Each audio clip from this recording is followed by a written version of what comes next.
Good evening students.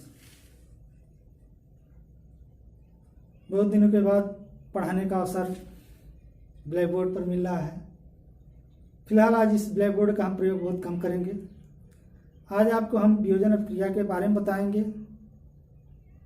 तो वियोजन अपक्रिया क्या होती है, चलिए अब हम लोग शुरू करते हैं जानने के लिए कि वियोजन अपक्रिया क्या है। हम देखेंगे वियोजन या अपघटन अपक्रिया। वियोजन या अपघटन अपक्रिया की परिभाषा सबसे पहले हम लोग देखेंगे।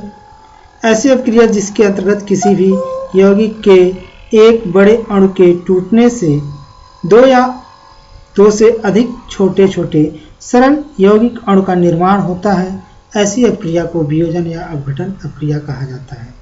दूसरे शब्दों में हम कह सकते हैं कि यह अपक्रिया संयोजन या संश्लेषण अपक्रिया के बिल्कुल विपरीत है।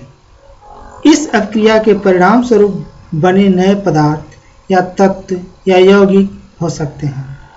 इसे हम निम्न उदाहरण से समझ सकते हैं, जैसे पोटेशियम क्लोराइड का वियोजन, यहाँ पर थोड़ा मिस्टेक हो गया, पोटेशियम क्लोरेट का वियोजन।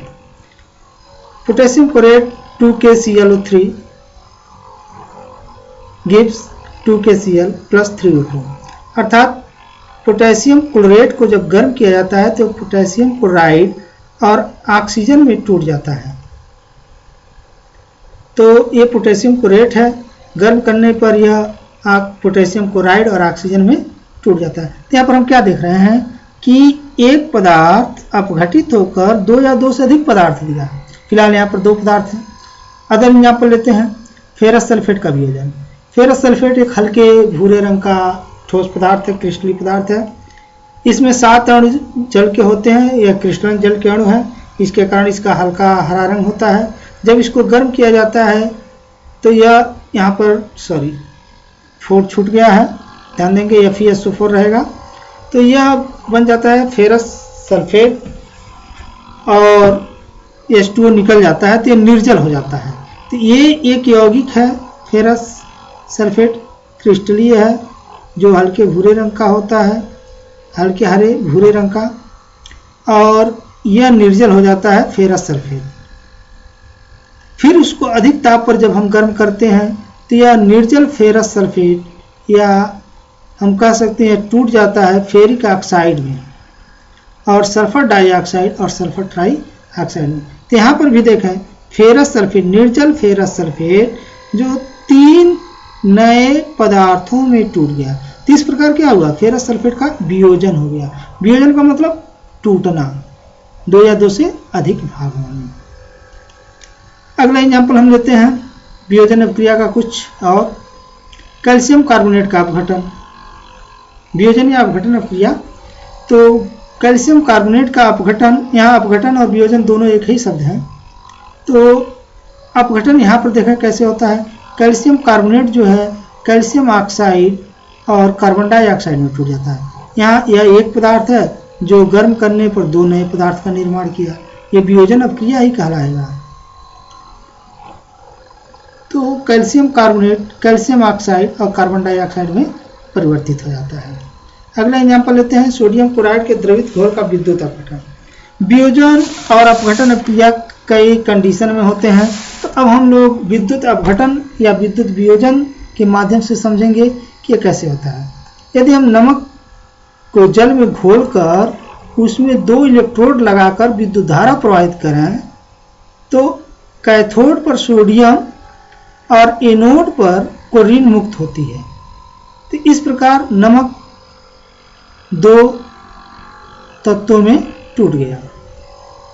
तो यह भी एक वियोजन अपक्रिया का ही एग्जाम्पल है। आगे हम देखते हैं इसी प्रकार द्रवित एल्युमिनियम का विद्युत अपघटन किया जाए, या एल्यूमिना का। तो ये एल्यूमिना एल्युमिनियम और ऑक्सीजन में टूट जाता है। यहाँ भी एक पदार्थ 2 तत्वों या पदार्थों में टूट गए।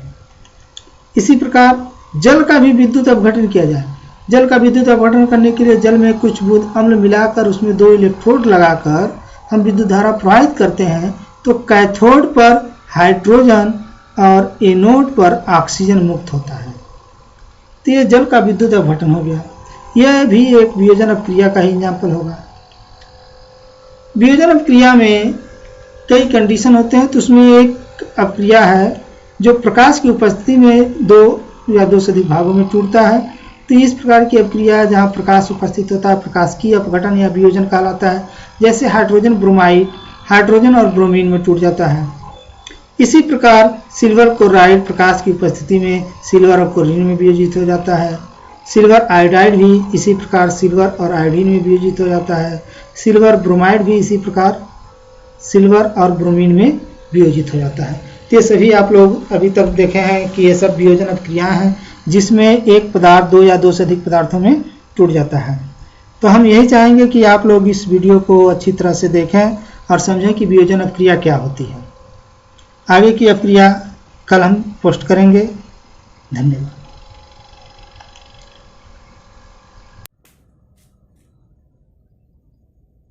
उम्मीद करता हूं कि वियोजन अपक्रिया आपको समझ में आ गया होगा।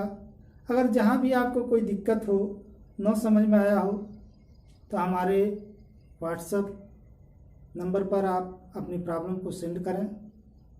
ग्रुप में सेंड करने से बेहतर रहेगा कि व्हाट्सएप नंबर पर अगर सेंड करेंगे तो मैं आसानी से उनका जवाब रिप्लाई कर सकूँगा।